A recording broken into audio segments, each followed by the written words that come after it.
listening to the all new afternoon show with Atiba Buchanan and LaDonna Ray. And we have our special guest, Dr. Mark Abraham. And as we right before we went to break, guys, you can call in 773-591-1690.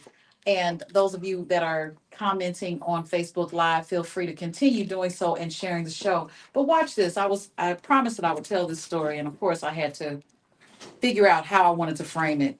But my son was in, let's say, seventh grade, and someone had given me what they called on the report a taser. But if you look on the package, it said stun gun. Okay, you can get those on Amazon for $12 at that time. And someone gave me two of them. One was in my drawer. My youngest son took it and thought it was a toy. He took it to school, and his my older son saw him with it and said, "Man, what are you doing?" Took it from him so he wouldn't get in trouble. But my older son got in trouble because other kids reported him to the school. When I should say, to their parents. Their parents called the school, and now the school had to do something. My son was kicked out of the school, and kicked out for, it was supposed to be a period of 4 months.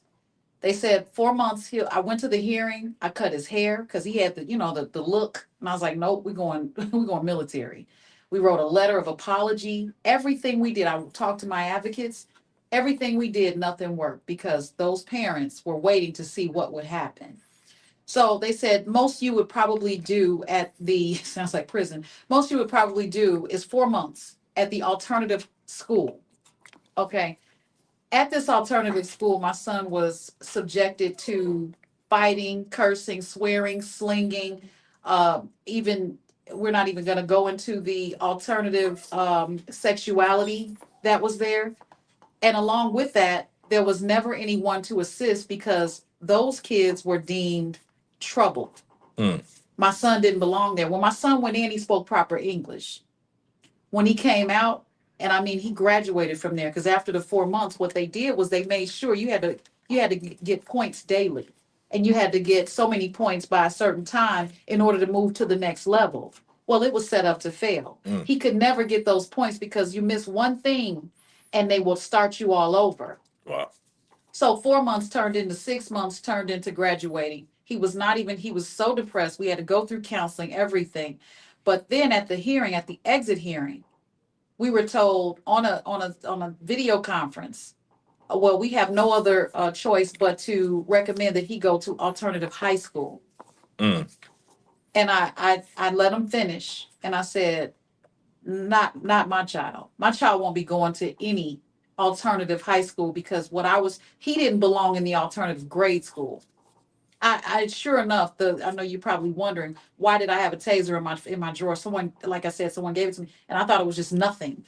But as a woman, As there's nothing wrong with you having protection either. that's true, but at the same time, oh well, where were the parents? I was there, it was in my drawer. I forgot about it, didn't miss it, all kinds of things. So with that being said, I took him out from going in from the alternative grade school to the alternative high school by putting him in private school.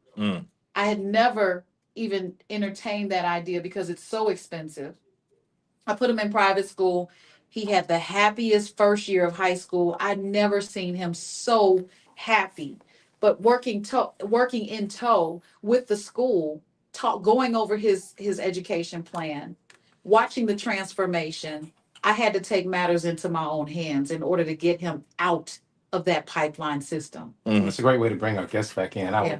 Having heard that testimony, Dr. Mark, I'd be curious to know your thoughts. If you could speak on the importance of parental advocacy, because that's really what she just told us about. Mm-hmm.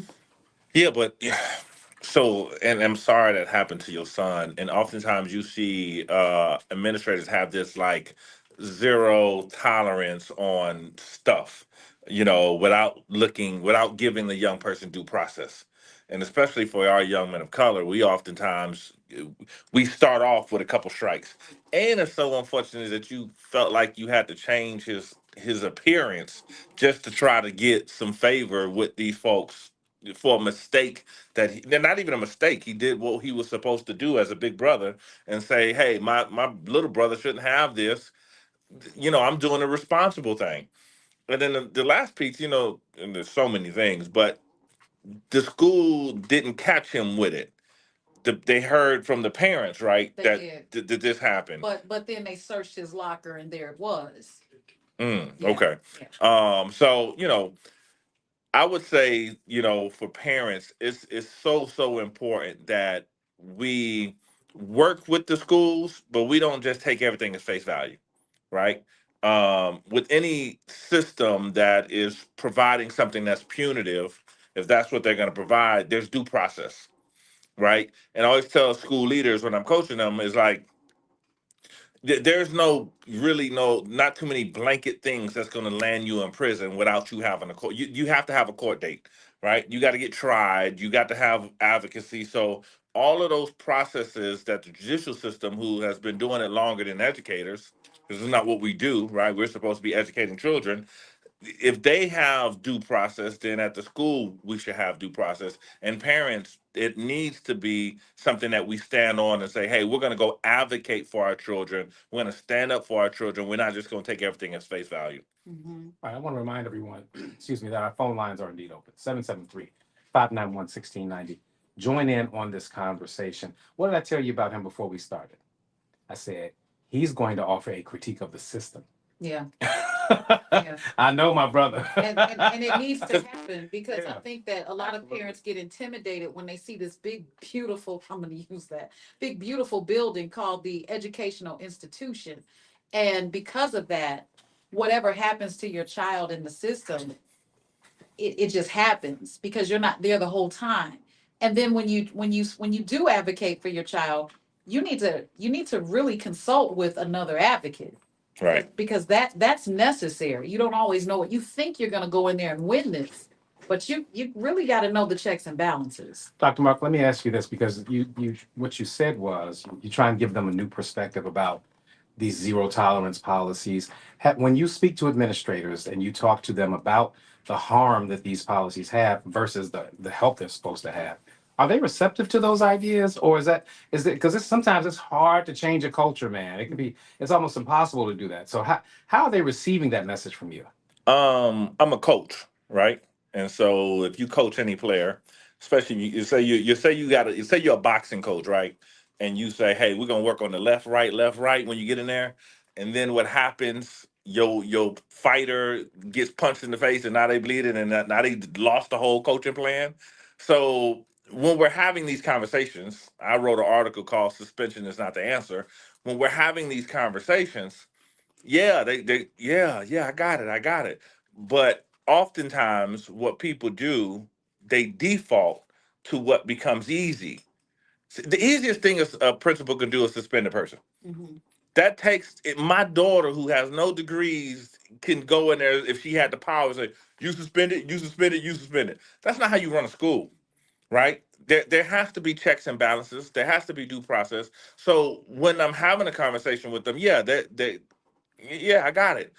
But then I coach them when they are actually going through so that they can continue do the things that's challenging, like keep the kid in school even in the face of adversity.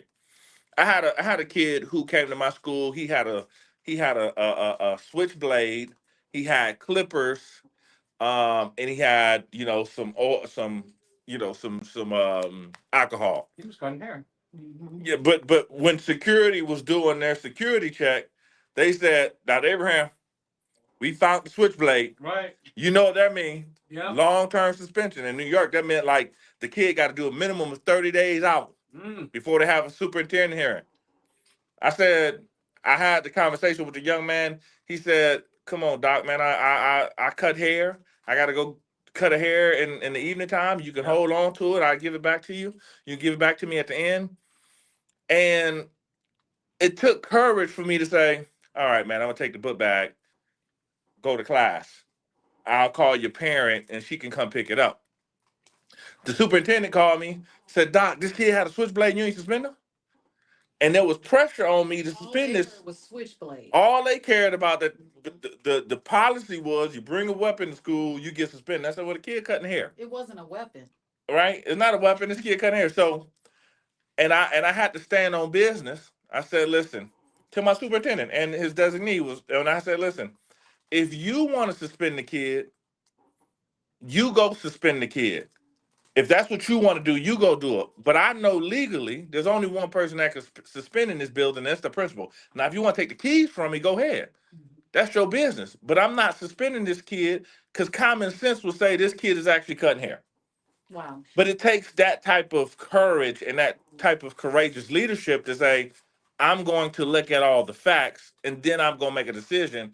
But when you go to suburban schools, a lot of the stuff that happens over there don't even hit. It don't even hit nothing because they willing to say, oh, that's Johnny. Let's take because they know that those parents are coming in with lawyers Right. and they coming in with the full force of the community. So Well, let's talk about that on the other side of the break because we got to go to news, traffic, and weather, guys. Dr. Mark Abraham is in the building. We'll be right back. Yeah. Dang, got me again. Because he knew. You said he knew. He's gonna be board hopping us on Thursday. Okay. That's why he's here practicing now. Okay. Oh yeah, you good. I forgot what I was saying. But yeah, so you will see stuff like that, man, where people, the leader, again, I don't think it's like, oh yeah, I just want to see these black children not succeed. It's just we don't know what to do with them, so we have to appease the board. Am I saying that right? Because I've had to go through the board. I've had to help rewrite the code of conduct. I mean that code of conduct was so outdated. It didn't make sense. These kids have been 2 years without a social emotional plan. With COVID. So we restructured that code of conduct, and I was on the board for that. It's not that we don't know what to do. It's are we willing to do the hard work because we care about the children we have in front of us? Yeah. We care about their future. Or are we more concerned about our self-image or what people gonna think about me, what they're gonna say about me as a principal, what they're gonna say about my school? It becomes more self-serving. And then they'll tell me, well, Dr. Abraham, we don't need a dangerous school. You do not need a school that's dangerous, but I also don't have to jump to kicking kids out every time there's a problem. Right? So it's not trying to I'm trying to make the school dangerous, but I'm saying like there has to be restorative practices so that these young people know that they feel valued and welcome into the school. And then they come back ultimately and teach at the school or are examples of a good school. Right. Hopefully, right. Or they don't they don't get killed in the streets. Because if you send a kid out in the school, outside the school that's coming in at level 1 or level 2, they missing 10, 15, 20 days of school, what does that do for their academic journey? Then they really lost. Absolutely. And then now I gotta transition through school knowing I don't know what's going on. It kills our community, man. It does. As expected, it's not cheap. A week-long rental is being listed for about $121,000. I'm Chris Carlucci. I'm Louise Susan, and that's happening in your news now on WBON 16. So, man. Catch Reverend Al Sharpton online at WBON.com or on the WBON app. Just click the Al Sharpton. So how do we go back to, we did bring up college, trade, or workforce. But see, this is a little bit stronger, I believe. What's that? Originally, we were talking earlier about how to prepare or recognize or determine if a child is on the pathway of college, trade, or the workforce.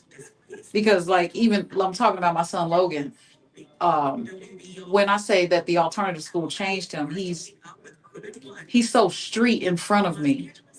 But one thing I can say about him that I'm proud of, he doesn't vape. Mm-hmm. He doesn't smoke. He's not a serial sex offender, because that's what he would be because he's underage. He's none of those things. And I'm really proud of him, but he's very his demeanor is very street. It's almost like a protective measure for him. Right. And I don't want to lose him to the street because that can be conveyed as, well, that's what you want to be a part of. Let's go get him. Yeah. So exposure is important, right? Like I truly believe we all have gifts and talents, right? And so my job as a leader is to give you exposure to opportunities that you don't know exist, Okay.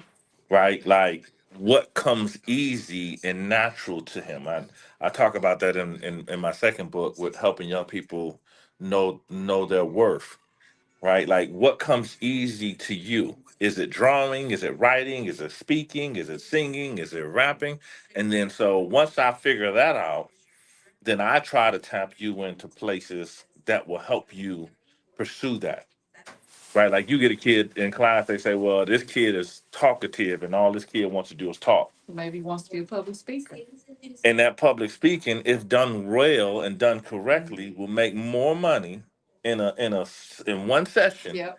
than that teacher making the money. Yeah. I always got a check mark and talks too much. And And my I, mother would beat the mess out of me, but I was an honor student. and now you're on the radio talking. Right. Right. So it's like, Much. and that's the thing. Like kids who like gaming. Oh, you like gaming? Well, there's competition for gaming. Yeah, it is. Esports. So let Pays. and it Yes, pays very well. It does. So, but we didn't have that. We didn't even know that was a thing, right? Who Like, thought that was a job, right? listen, Always been doing it. these kids are now. Look at the young boy on YouTube, man. These boys is making millions of dollars by simply just going live and talking online. Mhm. So we have to think outside the box. We ain't touched it. Sorry, I'm listening. I'm just making No, sure. you good. You good. Oh, that's my jam.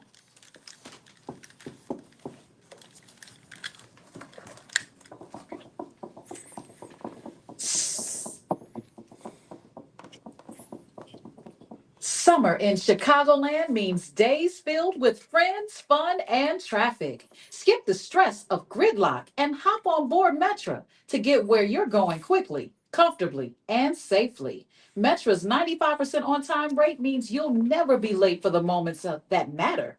And their low fares mean you don't have to break the bank.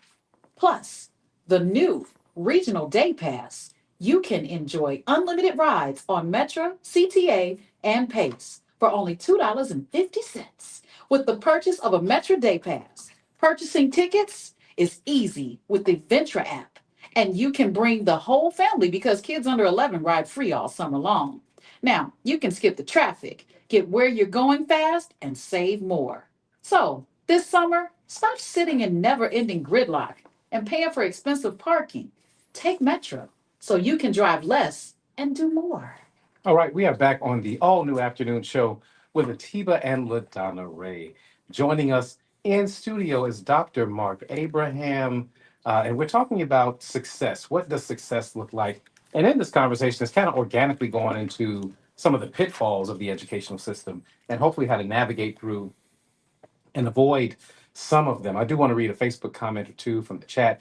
Pamela Solomon says, first and foremost, the adults, she used the quotes, facilitating the learning environment must have the emotional intelligence to do so. I want to take a little bit of dive into that comment. And hey, Queen Kim, she says, hey, Atiba and LaDonna, and that she shared the show. Thank you so much. Thank Kim. you. We appreciate that. When this Facebook commenter, Dr. Mark, talks about adults having to have the emotional intelligence to do so, Mhm. we don't really use that phrase oftentimes talking about the educational system or the people that navigate it. Hmm. Yeah, she's absolutely correct, right? You have to have EQ when you're leading young people. You know, especially at the secondary level, at the high school and middle school level, most times educators are looking at things and saying, "Hey, we tell teachers, hey, I teach ELA, I teach math, I teach history," and we have to remind them, no, you teach students. Come on. Right, you have young people in front of you, and those are the young people that you teach. So it's important to have emotional intelligence and also operate in empathy, operate in care, operate in building relationships with your students so that you can really see them for who they are and not make assumptions. One thing I feel in my spirit though is we have to become more irate and more radical about when we see negative things that are happening about our children. We cannot just keep blaming our children and keep throwing them off, right? Like it needs to be something where we become fanatical and say, hey, listen, our kids need to learn how to read. Our children should not be going through a system and can't read on grade level. Our kids should be able to do math. They should be going out to the workforce. We should be holding folks accountable to make sure that our kids are going to the trade school, college, or world of work. That is what we should be holding folks accountable to, and we have to make it a point of emphasis for us. Right. I think that with what you're saying is when parents are on their emotional game, because this is your baby. You're entrusting your child in this educational system. It's not, a systematic daycare. It is where you expect your child to go in one way and come out another. But there are some barriers that are in place that kind of almost promise the parents that we've got this, but they really don't. I've noticed a difference in having a white administration. I'm sorry, y'all, I got to use color. A white administration with a 98% population of Black children versus a Black administration with 98% Black children. And the outcomes are completely different Hmm. when it with how they handle certain situations and the emotional intelligence or lack thereof of the children, the parents, the family, the student body. What are your thoughts on having more male leadership in the school system so that our 98% Black children can have someone who can relate to the situations that they bring to the school? Well, can I ask for you to clarify? So the white staff versus the black staff, I'm assuming the black staff have more favorable results than the white staff? Yes. Okay. And then the question is, what's my thought on men, black men in specific, or Absolutely, because we have historically seen women dominate the teaching positions and possibly the principal positions. But I've seen a difference, and I've talked to different parents because I'm involved in these groups, Mhm. and one of the biggest concerns is when there's a school that is led by let's say a white man. It's completely different than when it's led by a Black man. Unless that white man is Father Flagger. You know what? I can't with you. I can't but with you. but here, so let me say this. Here's what the research tells us: Mhm. that male, female, white, black, Latino folks that are culturally aware, folks that care about the children, folks that have intestinal fortitude, folks that know how to do the job, no matter white, black, or different, they have a higher success rate. Mm-hmm. Mm. And so, I race is important in this country because this is what we kind of we build ourselves on race and keeping us divided. But at the end of the day, a principal, because I coach black men principals Mhm. that didn't know what they was doing in the school was failing. I've coached white men principals that didn't know what they was doing in the school was failing. They both failing because they didn't know what they were doing, right? So it's really not so much about the color of an individual's skin, which it's important. Like, let me just say this: it's important for our young people to see individuals that look like them in their face, Mm. but that love them though, Yeah. right? Because here's the thing: you can't go to a school and then think the way that you relate to these children is like being like the children. Well, yeah. Yeah, right. Like so, but that's what some of our folks would think, right? Like, so I gotta try to keep it street because this how they relate. Right. Oh, I gotta cuss the kid out because this is what they understand. No, that's some nonsense. You got to go in there and be the adult and say, this is what professionalism looks like. This is what care looks like. This was being firm and fair looks like. Our kids do need to see people that look like them in education. Yes. but the education system needs to not be barriers for Black and brown people to get in, right? Number two, as equally as important is our kids need to see themselves in the curriculum. They need to see themselves in the book, right? So if I didn't learn about Africana history until I got into my third year of college. That's right. I believe that. Yeah. So when I don't see myself in the history, that means you're telling me I don't matter. Mhm. So if I don't matter, why what you're teaching me matters to me? Because my people been here forever. So when you're going through history and you don't teach me about me, why would I even care about what you're telling me? Because you have already deleted me from the picture. If we take a picture right now and I come on Facebook and it's posted and I don't see Dr. Abraham in the picture and I know good and well I was here, You got cropped out. I got cropped out, and then you say, Mark, how was it? I'm gonna have some smoke for you. Right. Yo, bro, why you crop me out the picture? What you on? You know I was there. You know I was there, I right? got cropped all out the history books. Yeah, so And the Bible. I'm sorry. when we talk about African American history, they start with like, so then you was a slave. No, I was not a slave first. I was Right. kidnapped. There we Right. go. And then I was brought here, right? Thank you. Against my will. I didn't start off here as a slave. My people was doctors and scientists and pastors and priests and all these things that they were doing in their country. And they stole these folks and brought them here and they made them slaves. But don't act like that's my inception into the world, and don't act like that's my inception into this country. That's how they want me to. So if I erase your history, I erase your power, then now I have nothing as a young person to connect to. And then now the kid can only connect to basketball and football and something that's for their entertainment because that's the only way they see success. But we got Black people that are lawyers, that are doctors, that are all over. So they need to see that. And speaking of doctors, Dr. Rosita, we see you on hold. Art, we see you on hold. We got to go to traffic and weather, guys. We'll be right back right here on WVON 1690. Man. You better preach, Doc. Yeah.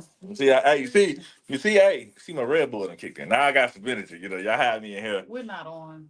And I want to know if So now we're not on. no, because what I was looking at was something that was just replaying. Okay. Yeah. Look, we're having trouble streaming Facebook, blah, blah, blah. So I think this right here could be the. Dang, that was a good top. How can I get let me get this back? Oh, we missed it.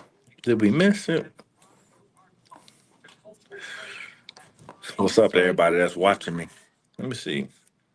I don't see no comments over here.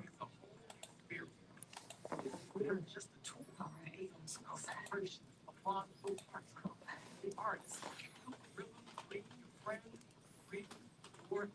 Now we gotta do a video to make up for the views. Right.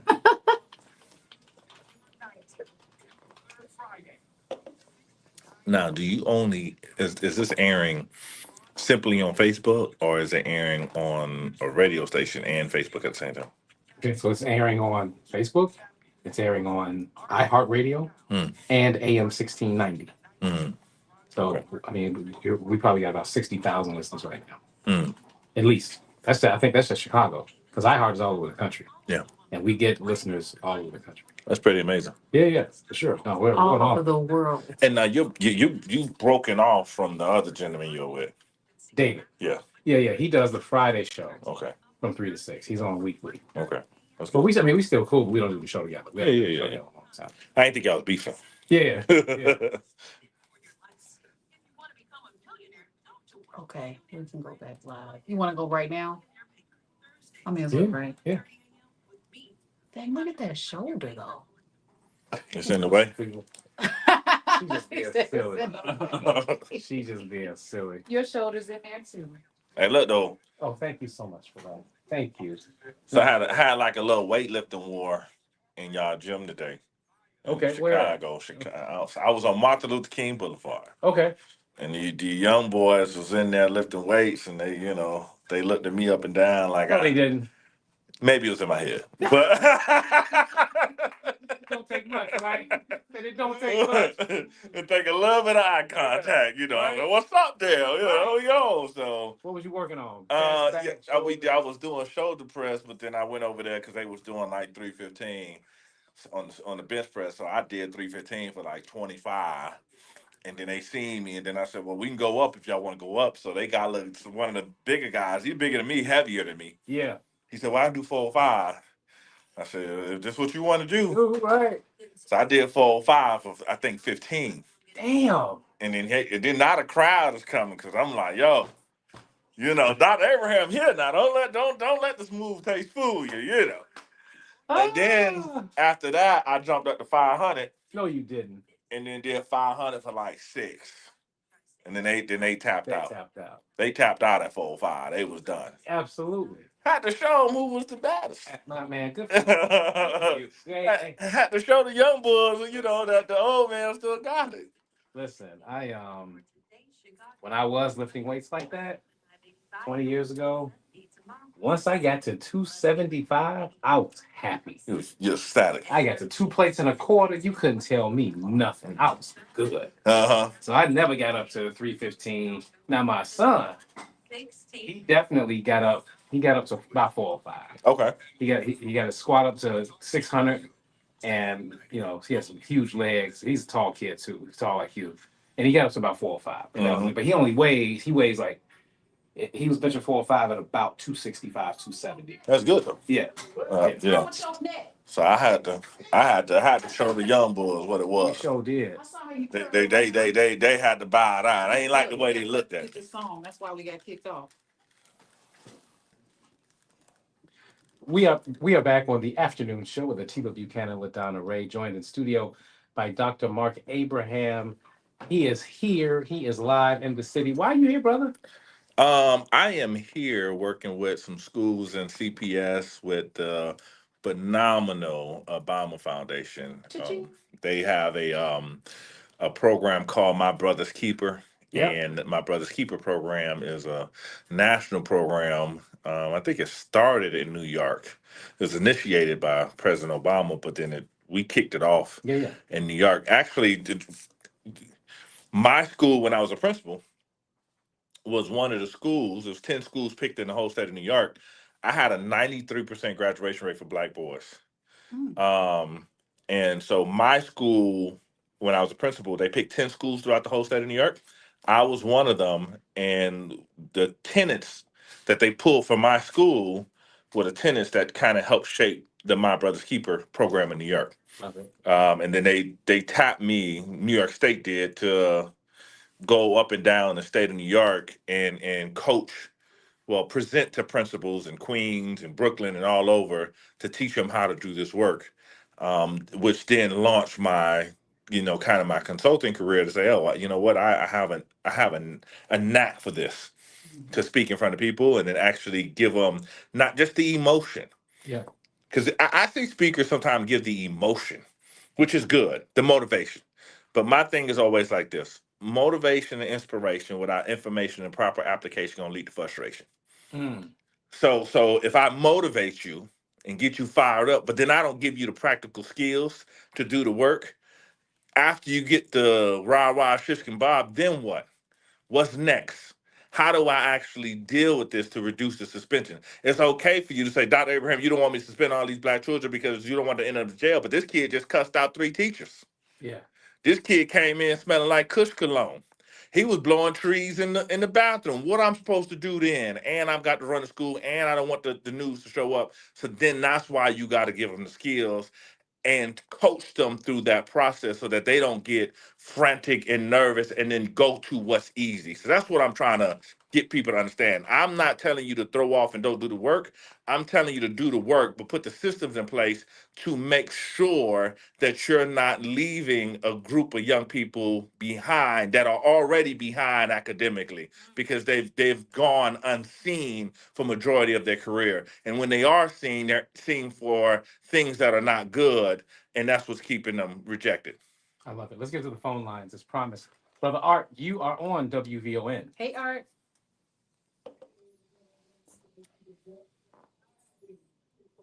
Sure.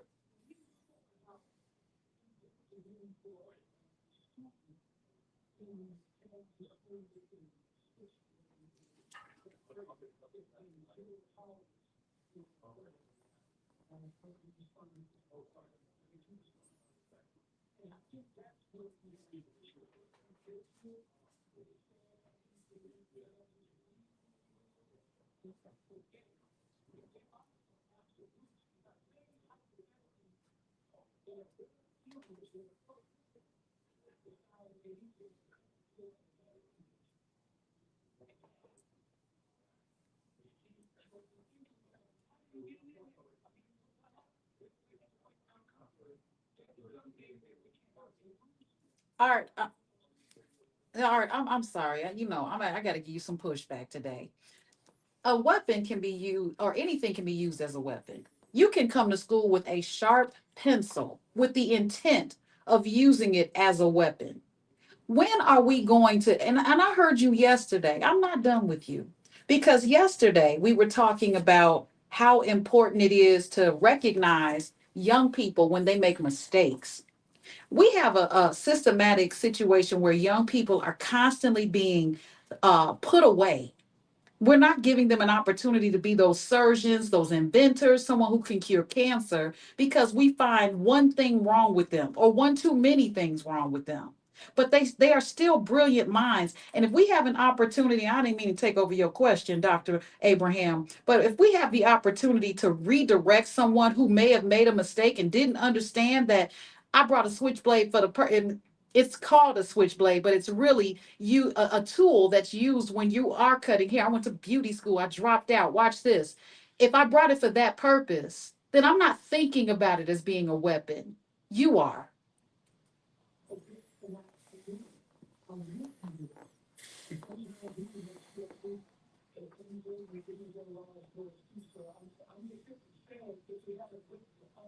But it didn't.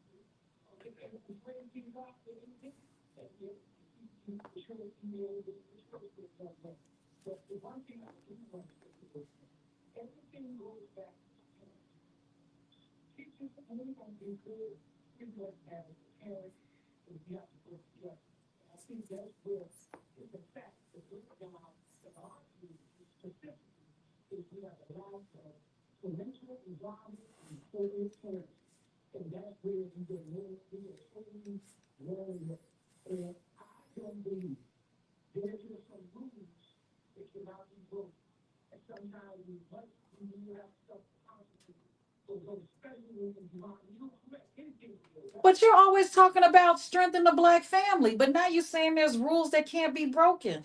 I mean, come on.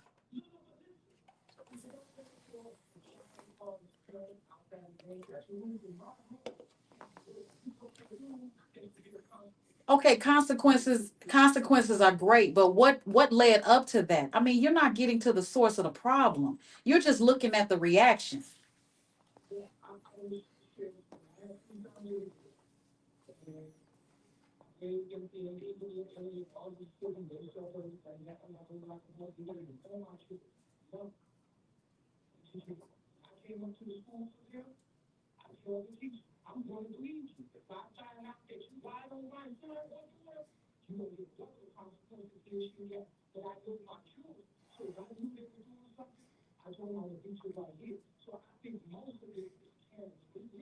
Okay.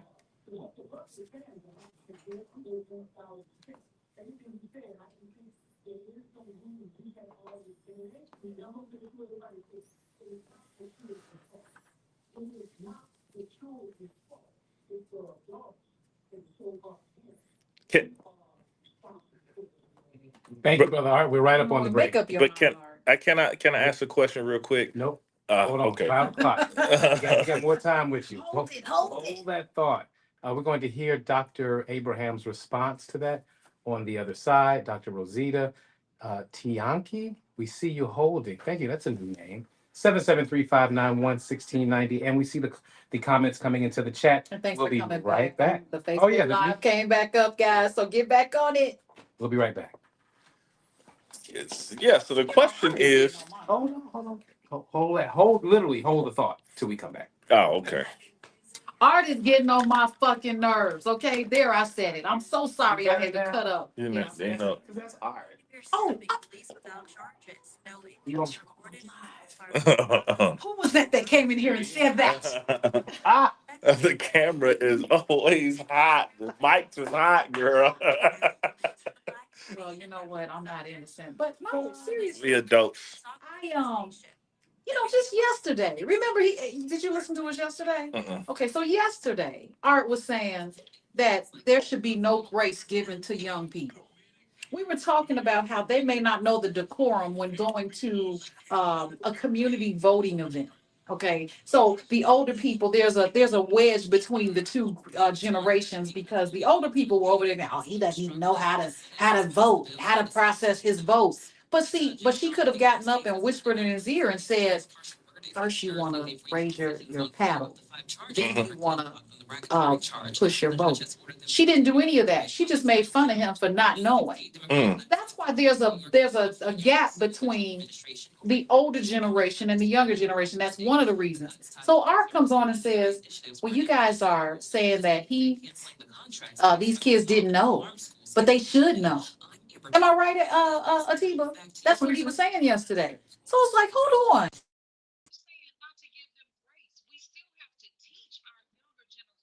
Because guess what? When any war or civil war or anything breaks out, they're the ones that are gonna have the strength to do whatever we need them to do. Right. So if you're throwing them away, we're gonna have our soldiers. So today he's always saying, and what now, strengthen the black family. But how is he saying strengthen the black family? But you're saying don't give the young people grace. I don't see how those two can coexist. Yeah. I don't know who art is, but it sounds ridiculous. Let me ask. I gotta ask my glasses. Hey, Meta. Hey, Meta. Oh, wasn't that on? Cause they're recording. On it. I don't know about that, brother. If you're not in it, statistically, those numbers just like what he thinks is his truth is not the reality. And what if you have the same talking point as the unions, that's a problem because the unions are designed to protect their members. Mm-hmm. They're not designed to protect children. Teachers union ain't for kids; they for teachers. Right. They not advocating for children. Yep. And if the teachers union is saying the reason why these kids ain't is failing at such a high rate is because of the parents, and you are aligning yourself with that thought process, then you are really aligning yourself against advocating for the community Right. because their advocacy is not for the children, it's for them.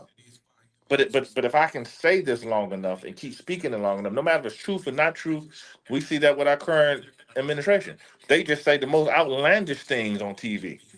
And you're like, well, can we fact find that? Right. Fake news if you think it's wrong. What? Just because you say something loudly and emphatically, don't make it right. Mm-hmm. You just loud and wrong. yep. You just passionately loud and wrong. You just downloaded your thoughts. Not even your thoughts. You downloaded. And so when I hear people who always blame the parents, I'm always like, you telling me in your mind, if I say that 87% of black children are not reading on grade level, and United States make up 13%, black people make up 13% of the country, you're telling me that what, like 10 out of 13 parents, percentage wise around the country don't care about the kids? Mm-hmm. Think about just the data here in Chicago. Mm-hmm. The literacy rates in Chicago. I don't know them like intimately, so maybe let's say they're 20% or 25%. You telling me that 75% of 300,000 kids, parents don't care about their education? It statistically doesn't make sense. Mm-hmm. You have to look at the system and say, what's happening in that system Right. that's causing this high level of failure? And just blaming parents is not the answer. Well, and Art kind of strikes me as someone who's how old is Art? About 70 something? What is he, 57? That's the one that's 57? He's like in his late 50s, yeah. Oh, How young. old his children are? Because, They could be 30. okay, so my older set's totally different than my younger set. Like, they would never get out of line. Somebody They said be- pessimistic art. Yeah. They were so quiet and so mannerable, I would forget they were with me, okay? Yeah. These younger kids, not so much. Mm-hmm. So it's a different generation and different elements that are involved with these different generations. So I would say that about my older kids. I'd be right with Art. Oh, no, not my kids. Yeah. But I got these little ones. Yeah. Well, they're taller than me, but I got these little ones, and I'm like, How many kids are in CPS? Good stop and go traffic 34 minutes, I-57 right side. 290,000? No delays 14 minutes. That was a guess. Now watch this. How many kids are enrolled in CPS? Stevenson Deuce, South Lakeshore Drive to the Tri. 325. So I said about 300,000. So 300. Can you also ask them what was the literacy rates, the proficiency rates in ELA for CPS? ELA. ELA. And Eden's What were the proficiency rates in ELA for CPS? mostly sunny last evening. Starting with 2024 district level data, fewer than 1 in 3 CPS students are proficient in English language arts. So what percentage is that? 1 out of 3 is 33. And then- 33%. Yeah, and then 1 in 5 are proficient in math. It's 20%. So think about so what's 33% of 320,000? 100,000, 110,000. So the thought process would be that 200,000, really 440,000 parents don't care about their kids' education. Yeah. At least. Yeah. That's the stupidity that we're talking about. Yeah. I'm gonna do the 3 real quick. Thousands of families and businesses in Southern California still need our help. Wildfires devastated communities in Altadena and Pasadena, destroying more than 7,000 homes and businesses. And the road to recovery is so far from over. WVON and WRLL are standing strong with Urban One, Reach Media, the Los Angeles Sentinel, and Brotherhood Crusade to support ongoing relief efforts. Your donation can still make a difference, providing food, shelter, and vital assistance. Go to thebrotherhoodcrusade.org right now to give. That's brotherhoodcrusade.org. Let's keep showing up. Let's help rebuild lives. We're back on the all-new afternoon show with Atiba Buchanan and LaDonna Ray. We're joined in studio by Dr. Mark Abraham, former principal, author, and now you would call yourself a consultant. consultant. He's definitely a consultant, CEO of MEA Consulting Services LLC. Absolutely. And so you're here in Chicago, helping out with CPS combined with the Obama Center. Mhm. And Brother Art joined us. If for anyone just joining us, Brother Art gave a call.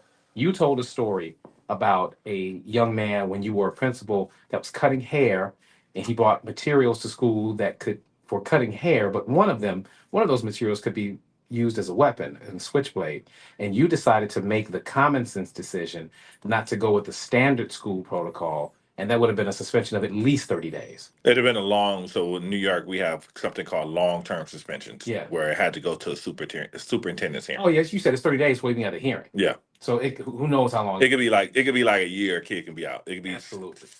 And so you made that decision even against your superiors, right.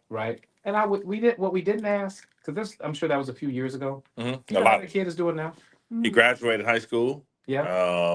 And He's probably a professional barber somewhere. probably, right? That's what I would imagine. But the key is he graduated, Right. right? And that's the key. Because now, and I can tell you stories where I did the opposite because I was under the pressure of the community. Because we want to get these kids suspended, and then so you followed that. I had a kid that I did. Hold on. I'm gonna answer Art. Yeah. I will answer Art. Answer Art. Let's do this. So Art called and said he shouldn't have done it. He should have adhered to the zero tolerance policy. What say you? a few things, because Art said a lot of stuff that I don't agree with, Brother Art. First thing is, you have to show me in the United States where we have zero tolerance policy for what crimes in the United States is there zero tolerance policy? Like, there's always due process. Even if you get accused of something, you get opportunity to face your accuser. Even if you had a weapon on you, you can go to court and then fight it and still get off. So you have to be mindful that school is a microcosm of the real world. And if we're going off of the real world policies, there's not too many areas in the real world where there's zero tolerance policy. Even look at our president. Don't that brother got 7 felonies or something like that? 34. 34 Convictions. convictions, and the president of these United States of America, right? In any other circumstances, he won't get hired at McDonald's, right? Um, to answer your second point, when you say that the parents don't care, there's 320,000 kids in CPS, and I'm only using CPS, Chicago Public Schools, because I'm here. 320,000 kids in CPS. We just did the search. 1 out of 3 kids in CPS are reading on grade level. That's about 100,000. If you think that every kid has at least 2 parents, under Art's thought process, over 400,000 parents don't care about their kids' education. When it goes to math, it's 1 out of 5 kids that will be proficient in ability to do math. So then under his thought process, 350,000 parents in this great community of Chicago all don't care about their kids because their kids are not being successful academically. Don't get it confused, ladies and gentlemen. What we are assigned to do as educators is to educate the child. They should learn how to read, critically think, do math, and be prepared with a world class education to go out into the real world and be productive. If they cannot do that, we're failing them as educators. So, Brother Art, I don't want to blame parents. I want to take a critical look at the system and ways we can make the system better, and bringing parents in as partners to help with this work. I am here in Chicago. My kids are in Buffalo, New York. I am not going home every single day looking at everything they're doing. I'm trusting that I put them in the right position and they're going to get an education. But when I see red flags, like if my kid is struggling with literacy, I then go make a point to say to that teacher, hey, how are you differentiating that instruction for my child? How are you reaching his learning styles? How are you helping him succeed and making him feel like he's a valued member in this class and not just dismissing him? That's where the advocacy comes in. But on a day-to-day, 7, 8 hours, my kid is in school, and I'm trusting that the adults in that building are doing what they have to do. And it's not a case that I don't care. I care about my child's education, but I'm not there every single day to walk through that You process. can't read for them. Right. They have to do the work.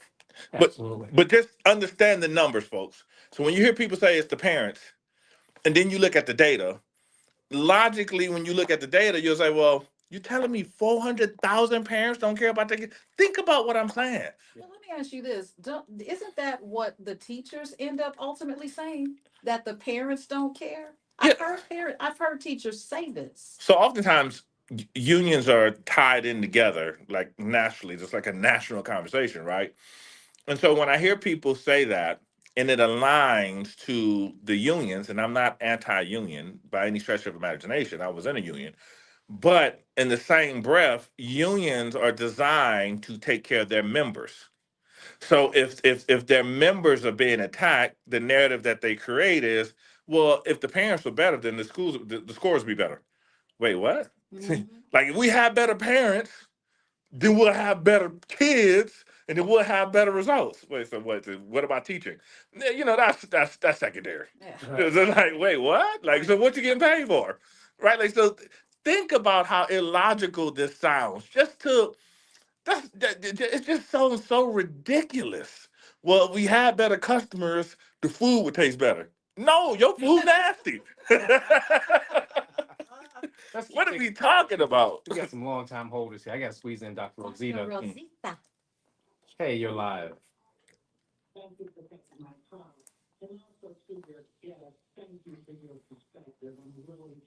enjoying it, and hopefully, some of these other people will hear you. You've done the work, you've been out there with the children, you know everything you're saying. I'm like on the other side, like, yes, yes, yes, yes.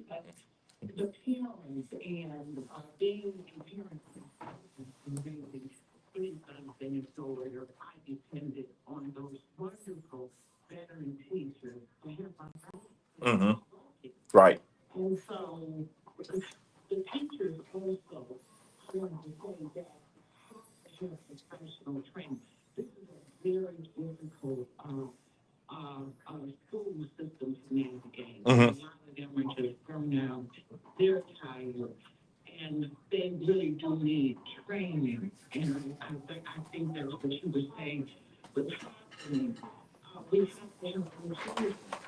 And if we don't do it, somebody else is going to do it. So I'm out here every day. I'm doing the book signing, my book, The Literacy Gap. Mm. Which talks about how African children who are descendants of slavery are not achieving. And some of the things that we should have done in the late 90s, they got bypassed. So that's what my book is about. Going back, revisiting our conversations about African American vernacular English, going to get the kind of legislation needed to support children who are descendants of slavery. Mm. And once we do that, we will see those scores rise up. Our children can do it. We just have to be creative and think out the box. But thank you so much. Well, Thank you, thank Dr. I- Rosita. When you gonna send us a copy of that book, Doctor? I'm gonna go buy one. Is it on Amazon? Yes, yes, it's on Amazon, and my name, Dr. Rosita Soprano, India. I actually have two on there, because I'm working on it, and I'm working on it third. Ooh, Doc, you a bad girl. I tell you All right, Doc. that. Well, we would love to have you come on, but I gotta be able to read the book first. I meant that. You know my name, Atiba Buchanan. You know what VON is. Send it here, and we'll be happy. I'd love to take a deep dive into your workings. Yes, thank you so much. All right, all right. Yeah, It's that'd be great. 5:18. We got to take a real quick break. Last break of this segment. When we come back, we wrap it up and finish all of your calls. We'll be right back. I'm live. Your voice, when you do them commercials, is amazing, girl. You be like, Yeah. sound like a, you know what I mean? You really good at that. Thank you. I was like, man, that's the same person. Be careful, bro. In a minute, it's not gonna be enough room for me and you in here because you can see it swelling right now. She killing it right now, She man. does do a great job. She's phenomenal. Thank you very much. Yes, Don't so- now. And I should- thank you. Good Right. gracious. My mother Right. my day. Yes, I hope people understand what I'm saying when it comes to that parent conversation. I'm so Just glad you said that think because about how stupid that sounds. But Yeah. you start thinking as a parent, is it me? Because you really do start thinking that. Like, Yeah. man, maybe if I was just tutoring them a little bit more in that homework. So they switched during COVID from papers coming home Mhm. to everything's online, Yeah. but it's not in real time. It's just a mess. But they want you to jump right in. Yeah. And that's it. There is no paper coming home. You got to go online and check it. By the time you check it, your kid is already failing the class. Yeah, And it's like, no, I need it in real time. I need an alert to say Yeah. new assignment submitted or graded or something. They have none of that. I think one of the biggest things parents can do is look at their kids' progress report and then intervene at that 5 week mark. Because so a semester is 10 weeks. So then at that 5 week, when the progress reports, but here's the problem though. Like my kid's school progress report gives me an email. Right. Your kid's progress, and I can see all the grades. And then right when I see the grades, high school, I hit my daughter's like, hey man, what the heck? Why you got a 70 in this class? What you on? You better get it together. That's it. What else you want me to do, right? And if they say, well, daddy, I did the work, and then I send the teacher email like, yo, what's going on with What's my kids? missing? Let me help me figure out what's missing. So, and then I say, then I'm advocating for this. Hey, Miss Jones, please don't fail my baby. She needs to get a scholarship. Let her make this work up, blah, blah, blah, blah. Then my daughter got to go and do the work. That's building relationships. A lot Yeah, of times, parents don't have those types of relationships with teachers. right. You know, when I was my older set of kids, I could go in the classroom without unannounced. My younger set, I gotta damn near have my ID, my No, well, they ain't gonna let you in school. They ain't gonna let you. they're not letting you in now. And then in most contracts, it clearly states that you can't have other people in the classroom. Yeah. So I they're gonna. still sit in there though. I'm for the volunteers. We are back on the afternoon show with Atiba Buchanan, LaDonna Ray, joined in studio by Dr. Mark Abraham, and we're going to go straight back to the phone lines. And please forgive me if I mispronounce your name, Tianki. Is that right? That's pretty close. You know, when I was in high school, ninth grade, we had classes. Hold on, I want to know your name. I'm distracted. What? How do you say your name? My name is not spelled the way I pronounce it. Okay. Because people have a different time. A name reflects land, history, and culture. And, you know, I heard people talk about, yeah, societies around the world, and they say they reflected to each other according to culture. Not every country has to go with that black skin. Mm-hmm. You know, another point. When I was in ninth grade high school, we had gun practice. I used to carry my 21 both after parking over a strap over my shoulder on the back of the service bus to school. The whole gun class. So what you have today is a different culture compared to the way it was back then. And it doesn't matter that much. If you talk to Japan, they have 5 levels of right standard robots. But in the state of Missouri, right, grew up in, the state statute says that the curriculum, the textbook, and the teacher's instruction could be whatever their community wants to be, and that the state board of education and the elementary and secondary board of education.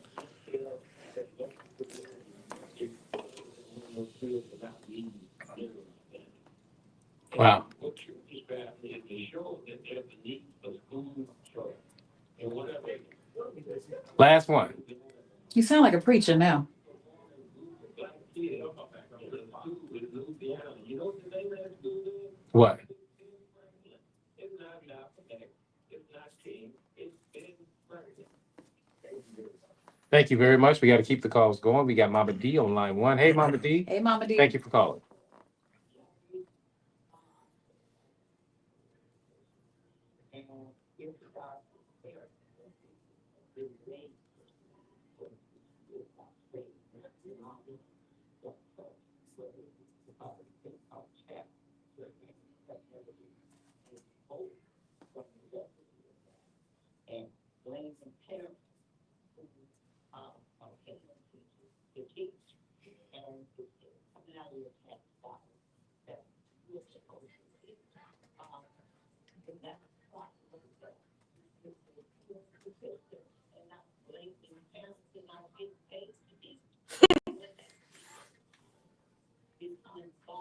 Mm-hmm.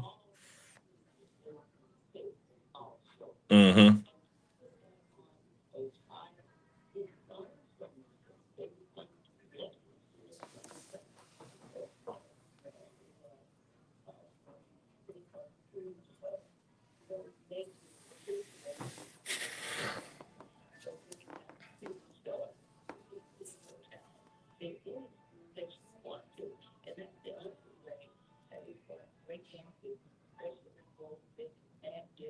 Mm-hmm.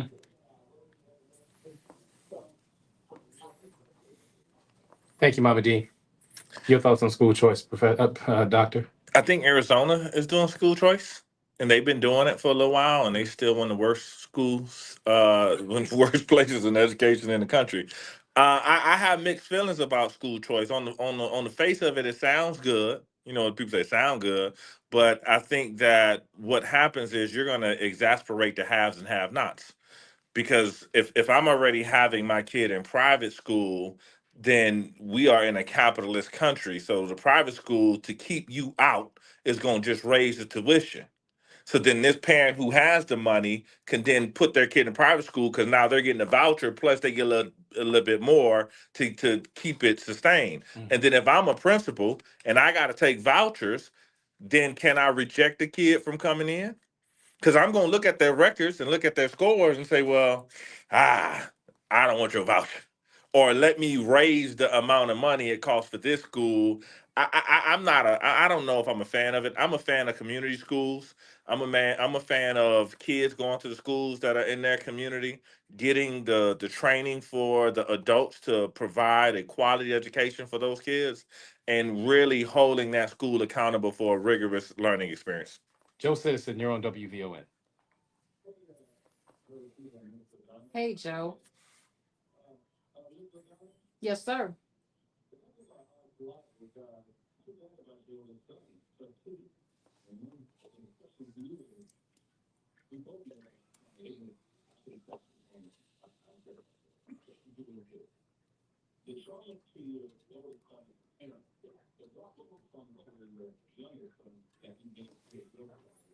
Oh, Jesus, that's a whole nother Thank show, you, Joe Joe. Citizen. Goodness. Yeah, that's a whole nother show. That we had to handle that as well, and we're still handling it.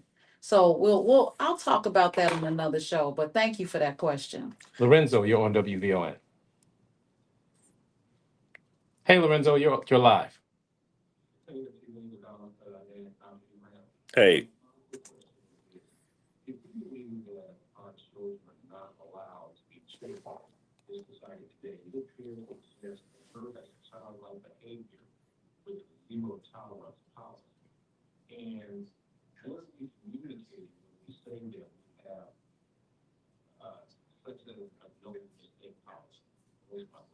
Thank you, sir. Good question. we answering that? Yeah.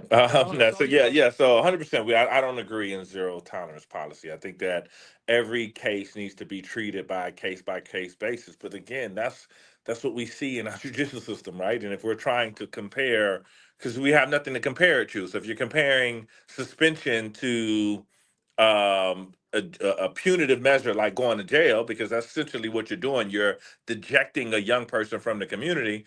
We have to really have a restorative conscious and understand that we are teaching not just ELA, math, history, and science. We're teaching social skills. We're teaching, giving kids tools to how to disagree properly. But you have to have the patience and the built-in system to do that. One person said though earlier that in Japan that they have computers or something that Robots or something. Robots. yeah, I don't like that at all, right? Humans, teachers matter, parents matter, adults matter, People matter. people matter, right? I don't want my kid taught by a robot, right? And for 6, 7 hours. So I totally don't agree with that.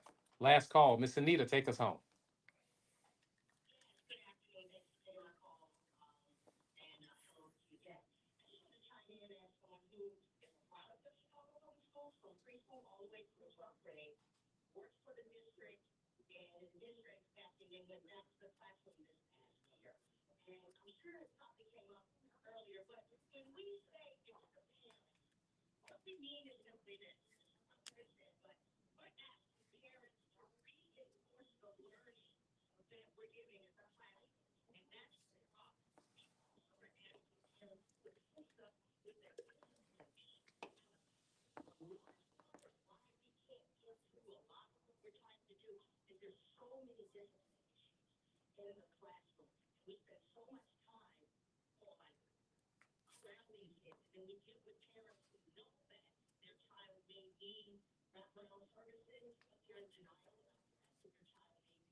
Mm-hmm.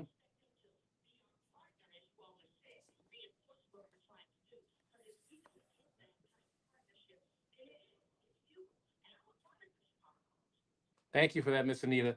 I just want to give our guest the opportunity to respond before we get out of here. I think again, thank you, Ms. Anita, for the work you do in CPS, and appreciate you being an educator.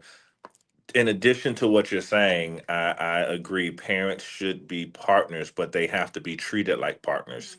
Come They on. have to be given the space and the door to be open for them to be treated as not just disciplinarians, but thought partners in the work.